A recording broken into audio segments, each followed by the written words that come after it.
greetings and congratulations to the government and people of Bangladesh. The United Nations is your steadfast partner in all these areas. প্রয়োজন অনুসারে বাংলাদেশের সরকার এবং জনগণকে সহযোগিতা দিতে প্রস্তুত জাতিসংঘ। অবশেষে প্রধানমন্ত্রী পদত্যাগ না করায় জাতিসংঘের সহায়তায় ক্ষমতা ফিরে পেল প্রধানমন্ত্রী শেখ হাসিনা। আজ জাতিসংঘের বিশেষ অধিবেশনে এই তথ্যটি নিশ্চিত করেন জাতিসংঘের মুখ্য সচিব। তিনি আরও বলেন, বাংলাদেশের সাংবিধানিক নিয়ম অনুসারে শেখ হাসিনা পদত্যাগ না করায় জাতিসংঘের ৭৯তম অধিবেশনে যুক্ত হবেন শেখ হাসিনা।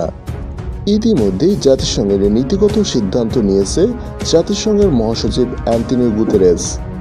মহাসচিব আরও ঘোষণা দেন, বাংলাদেশ চলমান রাজনৈতিক সংকটের মধ্যে সকল রাজনৈতিক দলের সাথে বসে নতুন বাংলাদেশ গড়ার ঘোষণা দেন।